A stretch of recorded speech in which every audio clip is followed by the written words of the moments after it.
Praise the Lord, everyone. Thank you for tuning in with Dr. Lesia, the preacher. Okay. Guys, so many people have gotten married this year. So many people. And I am so happy. I love marriage. I love when people get together and be a family and celebrate and, you know, have children and, and draw people. To me, when people get married on all levels, any level, when you have two or more people, you know, it's not limited to just two people all the time. But, the point is when a union happens, when a union happens, it has the power to unite nations, you know? And how you know a divine union has happened is when families connected to all parties involved, everyone is excited, everyone comes together, everyone feels hopeful.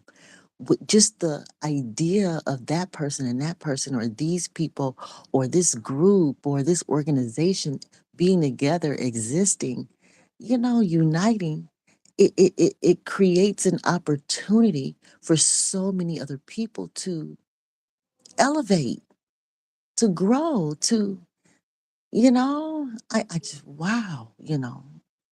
So divine marriages have that kind of effect on your spirit. It gives you hope. It makes you feel like, wow, because they're together, anything is possible now. Yay. So today I found out someone I know is married. And it just made me feel so happy just to hear that they were married. I was like, really? Wow, wow. I mean, like, it just opens up so many possibilities in my mind and heart.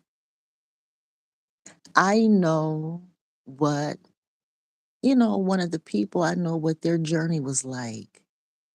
I saw their journey. And based on their journey, and just to hear, that they got married or are married, it's like, what? Wow, if that can happen for them, the stuff that I'm thinking about and feeling within me, I mean, not related to being legally married to somebody, but just, I, guys, I feel like I am married to Most High. I mean, I don't know why or how, or I feel like I'm married to Most High. Some kind of way. I don't even have the words, and I don't even have, like, it's just a feeling. Actually, it's not, I mean, there's no real evidence or anything. It's not like I have a wedding or I don't have a dress or anything. You know what I'm saying? But in my soul, in my heart, in my spirit, in my existence, I mean, just hearing about this particular wedding taking place, about somebody I know and I saw their journey, you know what I mean? Well, obviously, I'm not close enough to this person, to have been invited or even knew they were dating or anything. I didn't know anything about nothing. Well, like I said, guys, I know a lot of people. I know a lot of people, but I'm not close to anybody. I'm not close to anybody. I mean, I have, like, my kids and my grandkids. I'm close to them. I mean, that's just natural. I mean, I gave birth to them, you know what I'm saying? So that's a natural closeness. I don't separate my kids and grandkids from me. we're all one cell. You know how you can have one cell that multiply within itself when a cell breaks up within itself? I forget what that's called, but anyway. So anyway, so my kids is separate from me. I mean, like not separate from me. You know what I mean? So, I mean, so my kids are separate from anybody else, is what I'm trying to say. They're not separate from me, but they're separate from they're different categories. So when I'm saying like there's no one that love me and I'm not close to anybody, and when I'm talking like that, I'm not talking about my kids and grandkids at all. They are me. You know what I'm saying? So in my mind, my kids and grandkids and myself, all of us, we stand alone. We stand alone. My womb stands alone. So, there's no one outside of us that is really that close.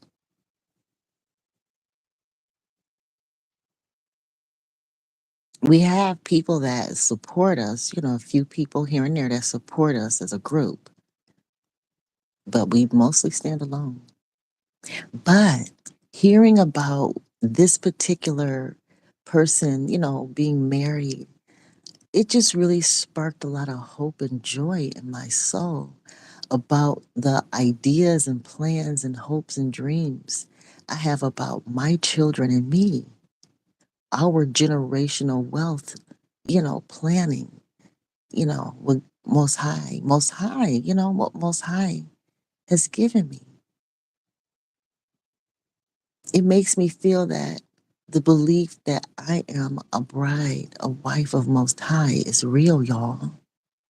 And I have kids, a family with Him out of obedience. I really believe He told me or led me, into that first marriage, even though it wasn't like, the ideal marriage in my mind at the time. It wasn't like, and I wasn't like the ideal, in His mind either. You know what I'm saying? We weren't like, I came at a time in his life was like basically falling apart. His life was basically falling apart. And mine was like brighter than ever, kind of, sort of. I mean, I was going through a breakup. But my breakup had nothing to do with him. My breakup was completely separate from meeting him. The two they crossed each other, but the two really had nothing to do with each other.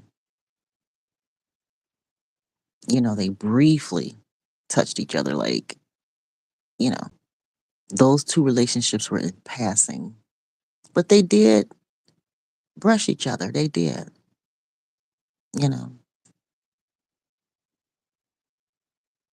There was some resistance on one part and some, I don't know, like my first husband, it was like a Jonathan Majors kind of, seriously, he was a Jonathan Majors. He was running out of a wild life of being with white women. He had a wild life with white women. He was running out of it, literally running out of it. And here I am, his Megan Good. you know. And I was just leaving a relationship that, I had just learned a lot of stuff. And his situation seemed perfect to, be tested on, just how well I learned, you know. But at the end of the day, all the major players in my life, and, all situations connected to them are married, legally married to, some person, male, female, whatever, you know what I'm saying? And for the first time, one of the first times in my life, I am the one that is not legally married to anybody. For the first time. In my life, I'm the one that is not legally married all these years. I was always the wife stuck at home, being shitted on. I was the first wife at home being shitted on my whole life. And some of these people that are married today that I'm referring to, they're the ones that did some shitting on me. But they're all married today. They're all married to, new people, living their best life. I mean, these people like living their best lives, guys. They living good. And I'm happy for them because the only way is that doormat of a first wife for 32 years. The only way I can be divorced and on the verge of independence for the very first time, the only way I can be here today is if the only way I could do it if they're happy. As long as they are happy and married to other people and living their best life and looking good and all that, living in nice houses and driving nice cars and stuff, as long as they there, then there's nothing stopping me now from having the life that I really, really deserve. The life that I really, really want with my kids. You know, now that they all have stepped all over us to get where they at. You know what I mean? They've launched off of us. We were like their launching pads. Me and my kids and grandkids. All these other people that are doing much better because they ever even knew us.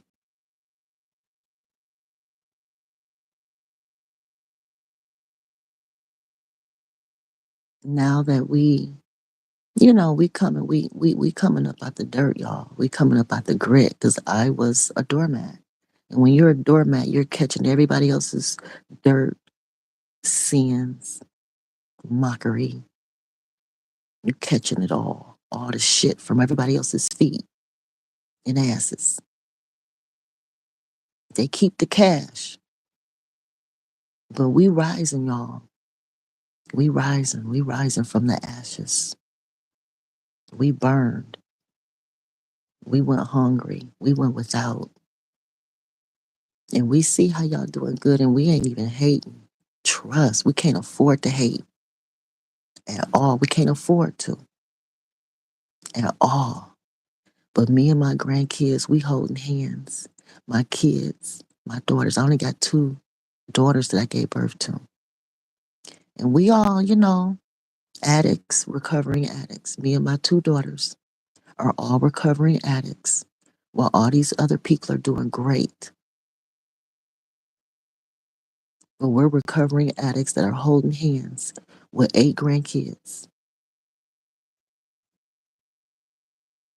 And we ain't letting go. Everybody else let us go, mocked us, laughed at us, shit on us, and living their best life. But we ain't letting go. Me and my daughters, we're recovering addicts. And we have all these kids, 8 kids. And we ain't letting go. And we going to keep rising and rising and rising because Most High is my husband. I'm married to Most High. And other people may laugh at me and say, girl, shut up. You so stupid. You ugly. You look like doo-doo. You crazy. I've seen people suck out my goodness and turn around and call me crazy.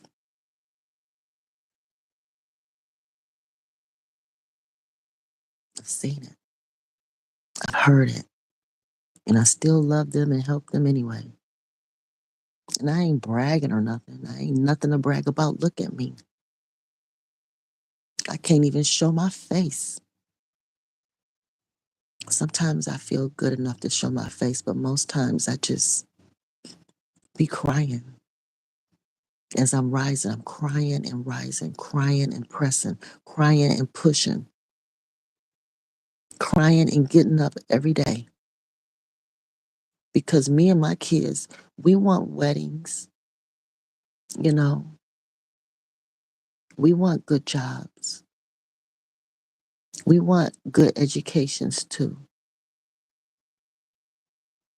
You know, we helped y'all get there and y'all turned around and just left us. But that's okay. I got a PhD anyway.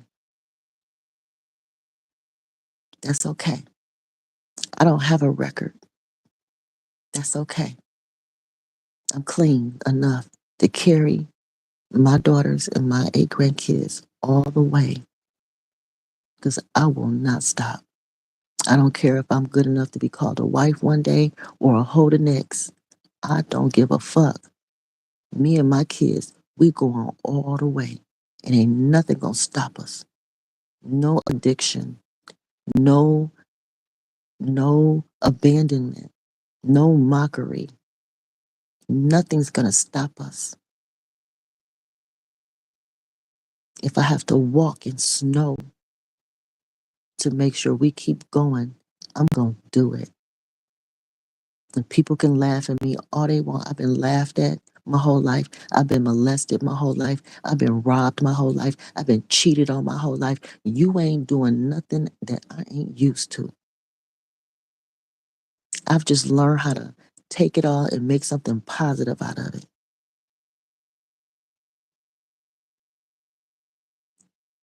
Me and my kids have become the launching pad for many. Now it's our turn, and we have to launch ourselves because everyone is gone. Just keep watching and tuning in, laughing. It's okay. It all works together for the good for us. Because I know I'm a wife for life. I am the bride of Christ. I am married to Most High. And you should be too. Claim it. Claim it today.